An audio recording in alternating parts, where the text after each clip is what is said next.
Welcome to news 21 Telugu. ముందుగా bulletin లో headlines. ఘనంగా శ్రీకాళహస్తీశ్వరుని గిరి ప్రదక్షిణ ఉత్సవం కన్నులారా వీక్షించిన భక్తజనం. నేడు మాజీ మంత్రి దివంగత జైపాల్ రెడ్డి జయంతి. నివాళులర్పించిన ముఖ్యమంత్రి రేవంత్ రెడ్డి మరియు పలువురు ప్రముఖులు. కూటమి ప్రభుత్వ పాలనలో ఎస్సీ ఎస్టీ దాడులు పెరిగిపోయాయి. వైసీపీ నాయకుడు పోతిన మహేష్ ఆరోపణ. బాలీవుడ్ నటుడు సైఫ్ అలీ ఖాన్ పై దాడి చేసిన దుండగుడు. 6 చోట్ల గాయాలు, ప్రాణాపాయం లేదన్న వైద్యులు. శ్రీకాళహస్తిలో గిరి ప్రదక్షిణ ఉత్సవం ముగించుకొని ఎదురు సేవ మండపానికి చేరుకున్నారు ఆ కైలాసనాథుడు. ఎదురు సేవ మండపం వద్ద దేవస్థానం భక్తులు అధిక సంఖ్యలో స్వామి అమ్మవార్లకు అపూర్వ స్వాగతం పలికారు. ఎదురు సేవ మండపంలో స్వామి అమ్మవార్లకు విశిష్ట దివ్య అలంకారాలు చేసి విశేష పూజలు నిర్వహించారు.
తెలంగాణ రాష్ట్ర సాధనలో కీలక పాత్ర పోషించిన స్వర్గీయ ఎస్ జైపాల్ రెడ్డి జయంతి సందర్భంగా ముఖ్యమంత్రి రేవంత్ రెడ్డి ఢిల్లీలోని అధికార నివాసంలో ఆ మహానేత చిత్రపటానికి పుష్పాంజలి ఘటించారు. తెలంగాణ పల్లె నుంచి ఢిల్లీ దాకా సాగిన జైపాల్ రెడ్డి రాజకీయ ప్రస్థానంలో నైతిక విలువలకు కట్టుబడ్డారని గుర్తు చేసుకున్నారు. ముఖ్యమంత్రితో పాటు మంత్రి పొంగులేటి శ్రీనివాసరెడ్డి, ఎంపీ సురేష్ కుమార్ షెట్కార్, ప్రభుత్వ సలహాదారు షబీర్ అలీ, ఎమ్మెల్యేలు గడ్డం వినోద్, రామ్మోహన్ రెడ్డి, పలువురు నాయకులు జైపాల్ రెడ్డికి నివాళులు అర్పించిన వారిలో ఉన్నారు. కూటమి ప్రభుత్వం అధికారంలోకి వచ్చిన తర్వాత ఎస్సీ ఎస్టీలపై దాడులు పెరిగిపోయాయని ఆరోపించారు వైసీపీ నాయకుడు పోతిన మహేష్. ఈ దాడులను నియంత్రించడంలో కూటమి ప్రభుత్వం పూర్తిగా విఫలం చెందిందన్నారు. తిరువూరు ఎమ్మెల్యే కోటికలపూడి శ్రీనివాసరావు స్థానికంగా ఉన్నటువంటి వార్డు మెంబర్ అయినటువంటి బూక్య చంటిపై దాడి చేయడమే ఇందుకు నిదర్శనమన్నారు. పోలీసుల సమక్షంలోనే అతనిపై దాడి జరిగిందంటే అసలు లా అండ్ ఆర్డర్ ఉన్నట్లా లేనట్లా అని ప్రశ్నించారు పోతిన మహేష్. కూటమి ప్రభుత్వం అధికారంలోకి వచ్చాక ఎస్సీ ఎస్టీల మీద దాడులు పెరిగిపోయింది. ఈ దాడుల్ని నియంత్రించడంలో కూటమి ప్రభుత్వం పూర్తిగా వైఫల్యం చెందిందని చెప్పడానికి తిరువూరు ఎమ్మెల్యే కొటికలపూడి శ్రీనివాసరావు గారు మరి అక్కడ ఉండేటువంటి స్థానిక YSRCP party ward member Bukya Chanti గారి మీద దాడి చేయడమే ఎందుకు నిదర్శనం కూడా తెలియజేస్తున్నాం. అది కూడా ఆయన ఒక ప్రైవేట్ ప్రాపర్టీ పంచాయతీలో అనవసరంగా జోక్యం చేసుకొని ఎస్టీ మహిళను కూడా చూడకుండా, లంబాడా వర్గానికి చెందినటువంటి మహిళను కూడా చూడకుండా విచక్షణారహితంగా పోలీసుల సమక్షంలోనే దాడి చేశారంటే ఈ రాష్ట్రంలో అసలు లా అండ్ ఆర్డర్ అమలవుతుందా? ఈ విషయం మీద హోంశాఖ మంత్రి అనిత గారు ఎందుకు స్పందించరా? ఒక ఎస్టీ వర్గానికి చెందినటువంటి మహిళ మీద మీ ఎమ్మెల్యే దాడి చేస్తే హోంశాఖ మంత్రి అనిత గారు ఎందుకు స్పందించలేదో సమాధానం చెప్పాలి. ప్రతి విషయానికి బయటకు వచ్చి ఏకవచనంతో మాట్లాడేటువంటి హోంమంత్రి అనిత గారు మీకు లంబాడా వర్గానికి చెందిన ఎస్టీ మహిళ బూక్య చంటి మీద దాడి జరిగితే మీరు ఎందుకు స్పందించరా? ఇంతవరకు ఆ దాడికి ప్రధాన కారణమైనటువంటి స్థానిక ఎమ్మెల్యే కొటికలపూడి శ్రీనివాసరావు గారి మీద ఎందుకు ఎఫ్ఐఆర్ నమోదు చేయదా? అదేవిధంగా ఈ దాడికి అన్ని రకాల కారణమైనటువంటి తెలుగుదేశం పార్టీ స్థానిక నాయకుడు బూక్య రాంబాబు మీద ఎందుకు కేసు నమోదు చేయరా? దీనికి మీరు సమాధానం చెప్పాలి. మేము ఈ రోజున హెల్ప్ హాస్పిటల్లో మరి పార్టీ ఆదేశానుసారం మేము వెళ్ళి చంటి గారిని కలిశాం. వారు తీవ్రమైనటువంటి మనస్తాపానికి గురయ్యి ఎంతో ఆవేదన చెందుతా ఉన్నారు. నన్ను ఇంట్లోకి వచ్చి విచక్షణారహితంగా దాడి చేసి కొట్టడమే కాకుండా ఈ రోజున నేను ఆత్మహత్య చేసుకుంటే నన్ను రాజీ చేసుకోమని, నన్ను ఇబ్బందులకు గురి చేయడమే కాకుండా నా పిల్లల మీద కూడా కేసులు పెడతామని చెప్పి బెదిరిస్తున్నారని, వారి కుటుంబ సభ్యుల్లో కానిస్టేబుల్ ఉద్యోగం చేసుకుంటున్నటువంటి వారి సోదరుని కూడా అడ్డం పెట్టుకొని కూటమి ప్రభుత్వం బ్లాక్మెయిలింగ్ కి పాల్పడుతుందని చెప్పి వారు ఎంతో ఆవేదన వ్యక్తం చేస్తూ ఉన్నారు. ఇది మంచి పద్ధతి కాదని కూడా కూటమి ప్రభుత్వాన్ని హెచ్చరిస్తా. ఈ ఘటన మీద స్థానిక ఎంపీ కేశినేని చిన్ని గారు కూడా మీరు స్పందించాలి. గతంలో తిరువూరు నియోజకవర్గంలో జరిగిన అనేక ఘటనల మీద మీరు అక్కడ మీటింగ్స్ ఏర్పాటు చేశారు. స్థానిక ఎమ్మెల్యే ప్రవర్తన మీద అధిష్టాన దృష్టికి కూడా తీసుకెళ్లి నియంత్రించేటువంటి ప్రయత్నం చేశారు. కాబట్టి మీరు ఖచ్చితంగా ఈ ఘటన విషయంలో మీరు జోక్యం చేసుకోవాలి. బూక్య చంటి గారికి న్యాయం చేసి తీరాలని కూడా మేము స్థానిక ఎంపీ కేశినేని చిన్ని గారిని డిమాండ్ చేస్తున్నాం. అదేవిధంగా మా పార్టీ జిల్లా అధ్యక్షులు దేవినేని అవినాష్ గారు కూడా ఇప్పటికే వారిని పలు దఫాలుగా పరామర్శించారు. వారికి అన్ని రకాలుగా అండగా ఉంటా ఉన్నారు. అదేవిధంగా వారికి ఏ ఇబ్బంది వచ్చినా కూడా తక్షణమే స్పందిస్తామని కూడా తెలియజేశారు. తప్పనిసరిగా బూక్య చంటి గారికి న్యాయం జరిగేంత వరకు కూడా పార్టీ అన్ని రకాలుగా అండగా నిలబడుతుందని కూడా ఈ సందర్భంగా వారికి తెలియజేయడం జరిగింది.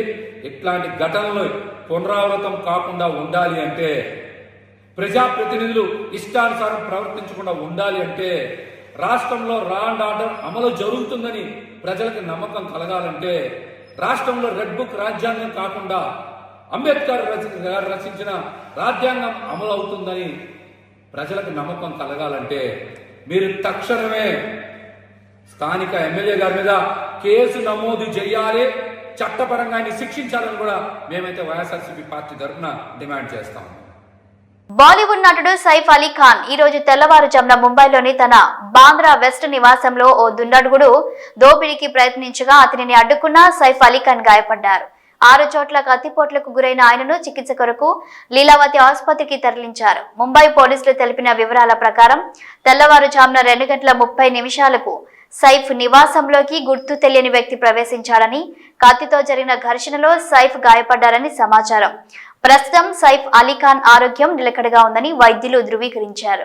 ఐఎన్ఎస్ సూరత్, ఐఎన్ఎస్ నీలగిరి, ఐఎన్ఎస్ వాగ్షీర్ యుద్ధ నౌకలను ప్రారంభించి జాతికి అంకితం చేశారు ప్రధానమంత్రి నరేంద్ర మోదీ. రక్షణ తయారీ, సముద్ర భద్రతలో గ్లోబల్ లీడర్ గా ఎదగాలనే భారతదేశ కలను సాకారం చేయడంలో కీలక ముందడుగు పడింది. భారత నౌకాదళానికి చెందిన ఐఎన్ఎస్ సూరత్, ఐఎన్ఎస్ నీలగిరి, ఐఎన్ఎస్ వాగ్షీర్లను నేవల్ డాక్ యార్డ్ లో ప్రధాని నరేంద్ర మోదీ ప్రారంభించారు. వీటి ద్వారా భారతదేశ రక్షణ సామర్థ్యాలను మరింత అభివృద్ధి చెందడంతో పాటు సాంకేతికంగా ఇతర దేశాల కంటే భారత్ ముందు వరుసలో ఉండటం భారతీయులుగా మన అందరం గర్వించదగ్గ విషయమన్నారు.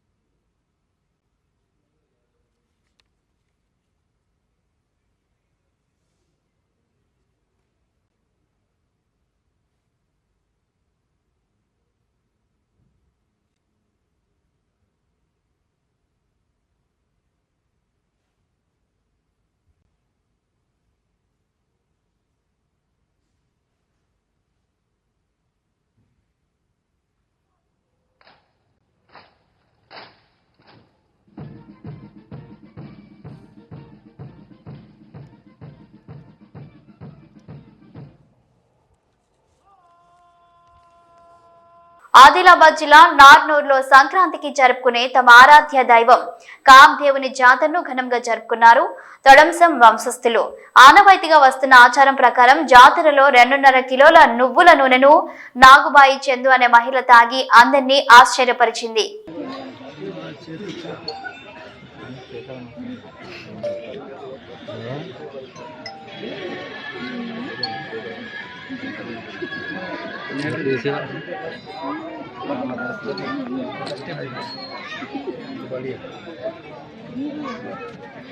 గత 51 రోజులుగా నిరవధిక నిరాహార దీక్షలో ఉన్న రైతు నేత జగ్జిత్ సింగ్ డల్లేవాల్ కు సంఘీభావంగా తమ డిమాండ్లను నెరవేర్చడంలో కేంద్రం అనుసరిస్తున్న ఉదాసీన వైఖరికి నిరసనగా 111 మంది రైతుల ఆమరణ నిరాహార దీక్షను ప్రారంభించారు. పంజాబ్, హర్యానా సరిహద్దు కనౌరి వద్ద 70 ఏళ్ల డల్లేవాల్ చేస్తున్న దీక్షతో ఆయన ప్రాణాలకు ముప్పు ఏర్పడిందని కిసాన్ మోర్చా నేతలు చెబుతున్నారు.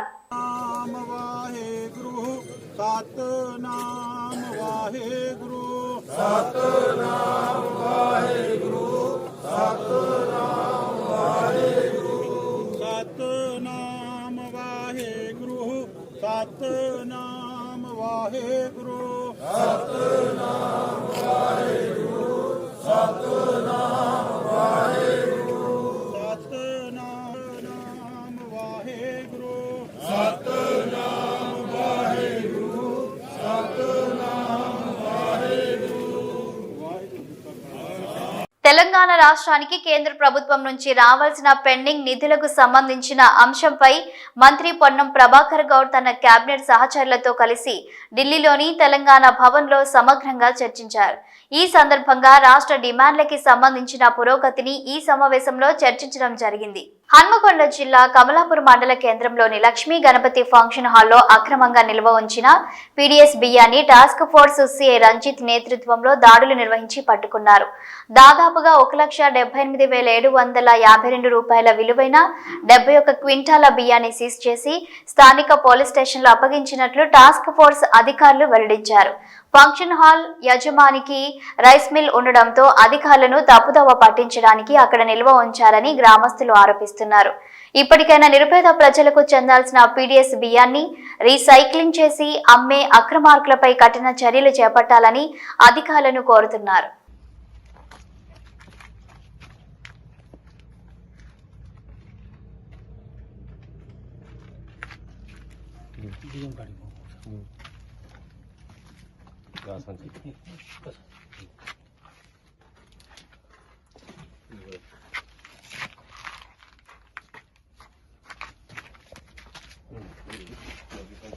సీఎం రేవంత్ రెడ్డిపై హుజూరాబాద్ ఎమ్మెల్యే పాడి కౌశిక్ రెడ్డి చేసిన అనుచిత వ్యాఖ్యలను నిరసిస్తూ హన్మకొండ జిల్లా కమలాపూర్ మండల కేంద్రంలో యువజన కాంగ్రెస్ నాయకులు దిష్టిబొమ్మ దగ్ధం చేశారు.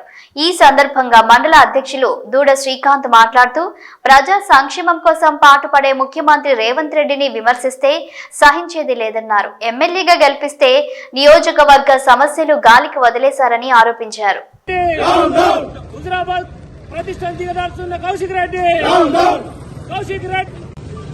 ఈరోజు పాడి కౌశిక్ రెడ్డి రేవంత్ రెడ్డి మీద చేసిన అనుచిత వ్యాఖ్యలు ఖండిస్తూ ఈరోజు కుక్క బొమ్మకు పాడి కౌశిక్ రెడ్డి తలకేను పెట్టి దహనం చేయడం జరిగింది. బిడ్డ ఖబర్దార్ కౌశిక్ రెడ్డి, రేవంత్ రెడ్డి మీద మాట్లాడే ముందు జాగ్రత్త ఒళ్ళు దగ్గర పెట్టుకుని మాట్లాడు. నువ్వు హుజరాబాద్ లో తిరగకుండా చేస్తాం మా యూత్ కాంగ్రెస్. ఆల్రెడీ నువ్వు ఇప్పటికే హుజరాబాద్ ఇష్టపెట్టి హైదరాబాద్ లో చుట్టుపక్కల డ్రైవర్ చేసుకుంటూ తిరుగుతున్నావు. ఇప్పుడు హుజరాబాద్ కూడా రాకుండా చేస్తాం బిడ్డ, ఖబర్దార్. యూత్ కాంగ్రెస్ జిందాబాద్, యూత్ కాంగ్రెస్ జిందాబాద్. జనగామ జిల్లా కేంద్రంలోని బాణాపురం కాలనీలో అండర్ బ్రిడ్జి వెంటనే ఏర్పాటు చేయాలని సిపిఎం పార్టీ జిల్లా కార్యదర్శి కనకారెడ్డి డిమాండ్ చేశారు. ఈ సందర్భంగా బాణాపురం కాలనీ వాసులతో కలిసి కలెక్టర్ కార్యాలయం ముందు ధర్నా నిర్వహించిన అనంతరం మీడియాతో మాట్లాడారు. నూతనంగా చేపట్టిన బైపాస్ హైవే రోడ్డు నిర్మాణ పనుల్లో భాగంగా బాణాపురం ఎసిరెడ్డి నగర్ కాలనీల వద్ద అండర్ బ్రిడ్జి నిర్మాణం చేపట్టకపోతే ప్రజలు తీవ్రమైన ఇబ్బందులు పడే అవకాశం ఉందన్నారు. కావున నేషనల్ హైవే అథారిటీ అధికారులు స్పందించి వెంటనే అండర్ బ్రిడ్జ్ ఏర్పాటు చేసే విధంగా చర్యలు తీసుకోవాలని విజ్ఞప్తి చేశారు. లేని ఎడల సిపిఎం పార్టీ ఆధ్వర్యంలో ఆందోళనలు ఉధృతం చేస్తామని హెచ్చరించారు. సిపిఎం జనగామ జిల్లా కమిటీ ఆధ్వర్యంలో ఈరోజు జిల్లా కలెక్టర్ కార్యాలయం ముందు నిరసన కార్యక్రమం తెలియజేయడం జరుగుతుంది. జనగామ రైల్వే బ్రిడ్జి నుండి కోసన్నపేట వరకు హైవే బైపాస్ రోడ్ ఏదైతుందో ఆ నిర్మాణం ముందు చూపు లేకపోవడంతో ప్రజలు తీవ్రమైనటువంటి ఇబ్బందులు పడే ప్రమాదం ఉంది. దీనికి సంబంధించి బాణాపురం కాలనీ కానీ, ఇందిరమ్మ పేస్ట్ కాలనీ కానీ, అదే సందర్భంగా Esireddy Nagar double bedroom colony, 3వ విడత ఇందిరమ్మ కాలనీ, ఎల్లంల, పెంబర్తి, సిద్దంకి, పెదరామచెర్ల, చౌదరిపల్లి, పోసన్నపేట, శ్రీనివాసపురం ఇట్లా దాదాపు అన్ని గ్రామాలను కలుపుతూ ఉన్నటువంటి బీటీ రోడ్డు ఉన్నది. ఈ బీటీ రోడ్డు అనుసంధానంగా మరి పసరమర్ల స్టేజ్ నుండి మరి పెంబర్తి వరకు ఉన్నటువంటి ఎన్హెచ్ హైవే వరకు బైపాస్ రోడ్ నిర్మాణం జరుగుతుంది. అభివృద్ధి అంటే మరి ప్రజలకు సౌకర్యంగా ఉండే విధంగా ఉండాలి తప్ప అభివృద్ధి అంటే 10 గ్రామాల యొక్క ప్రజల జీవన విధానాన్ని నాశనం చేస్తూ రోడ్డు నిర్మాణం చేయడం సిగ్గుచేటు. అందులో జనగామ జిల్లా ఇంజనీరింగ్ అధికారులు ఎవరైతున్నారో వాళ్ళు చాలా దుర్మార్గంగా జనగామ జిల్లాను, జనగామ ప్రజల్ని అంధకారం చేసే విధంగా వ్యవహరిస్తున్నారు. ఆ సిగ్గుమాలిన చర్యను అందరూ తీవ్రంగా ఖండించాల్సినటువంటి అవసరం ఉంది. సోదరులారా, అక్కడ బైపాస్ రోడ్డు నిర్మాణం జరుగుతున్నటువంటి సందర్భంలో మరి అక్కడ సర్వీస్ రోడ్ ద్వారా ప్రజలు వెళ్ళాలి, లేకుంటే ఇటువైపు నుంచి కానీ అటువైపు నుంచి కానీ వెళ్ళొచ్చు అనేటువంటి గుంటు శాఖలు చెప్తున్నారు. చక్కగా ఉన్నటువంటి రోడ్డును తీసేసి ప్రజలను చుట్టూ తిరిగి పొమ్మనే దుర్మార్గమైన చర్య. మరి ఇందిరమ్మ కాలనీ తర్వాత ఏసిరెడ్డి నగర్ కాలనీ కావచ్చు, ఇందిరమ్మ నగర్ సంబంధించినటువంటి కాలనీ వాసులంతా కూడా సుమారు 1800 కుటుంబాలు ఉంటాయి. వాళ్ళందరూ కూడా రోజు అందరికీ అవకాశాలు ఉంటాయి, అందరికీ రవాణా కమ్యూనికేషన్ ఉండదు. చాలా మంది పిల్లలు, వృద్ధులు, మహిళలు, అన్ని వర్గాల ప్రజలు జనగామ నుంచి అక్కడ కాలనీ వరకు కూడా నడిచేస్తారు. మరి నడిచేటువంటి ప్రజలకు ఈరోజు రక్షణ లేకుండా చేయడము అభివృద్ధి అనేది మేము ఈరోజు ప్రభుత్వాన్ని కానీ అధికారులు కానీ ప్రశ్నించదలుచుకున్నాం.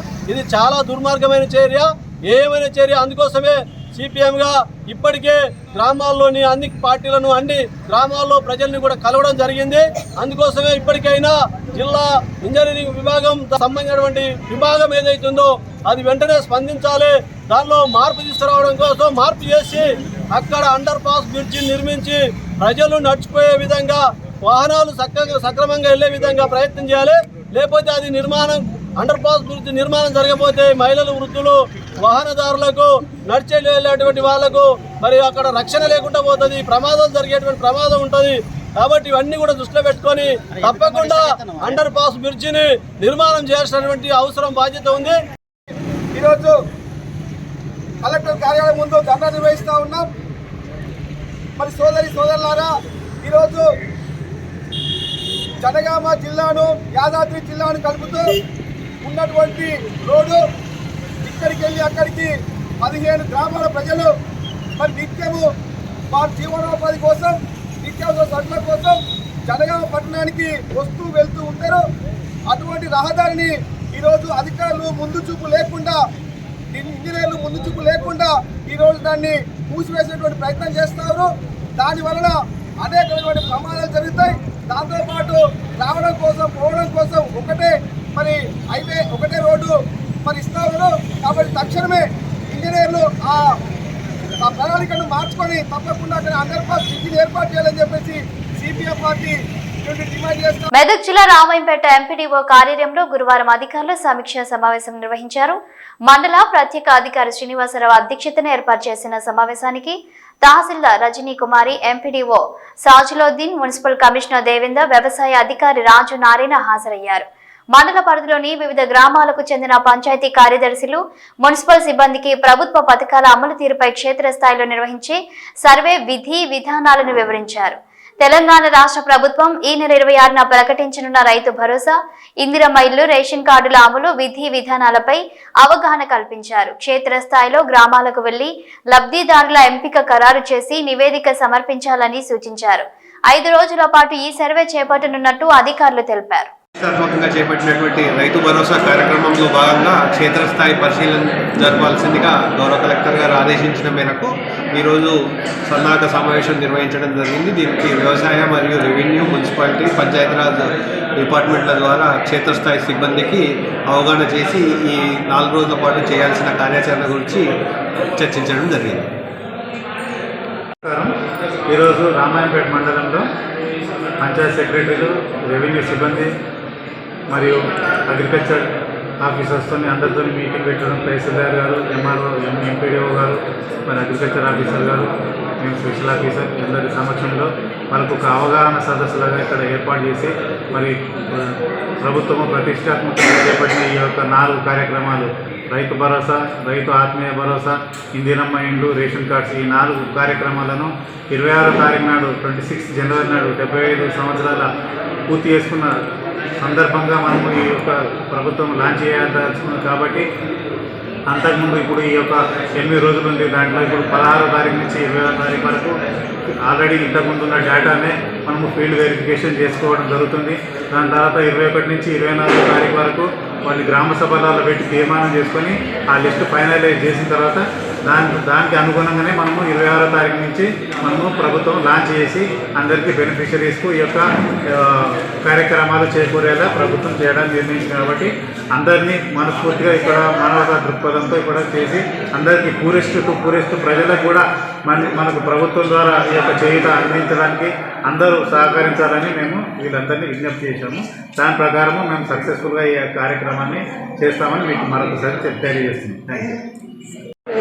అందరికీ నమస్కారం. గవర్నమెంట్ ప్రెస్టీజియస్గా లాంచ్ చేసిన 4 స్కీమ్స్లో భాగంగా రేషన్ కార్డ్స్లో ఫీడ్బ్యాక్ అనేది ఫీల్డ్ లెవెల్ స్టాఫ్కి 16th నుంచి 28th వరకు ఫీల్డ్ సర్వే జరుగుతుంది. దాంట్లో భాగంగా 3.5 acres of wetland and 7 acres of dry land, మున్సిపాలిటీలో వచ్చేసి 2 lakhs ఇన్కమ్, రూరల్లో వచ్చేసి 1,50,000 ఇన్కమ్ క్రైటీరియాలో తీసుకుంటూ ఫీల్డ్ ఇన్స్పెక్షన్ అనేది సర్వే చేయడం జరుగుతుంది. సో అందరూ ఎవరైతే రేషన్ కార్డు లిస్ట్ ఆన్లైన్లో మనకు సర్వే డీటెయిల్స్ వచ్చినాయో వాళ్ళందరూ కూడా కోఆపరేట్ చేయాల్సిందిగా విజ్ఞప్తి. ఇవి bulletin updates. Keep watching news.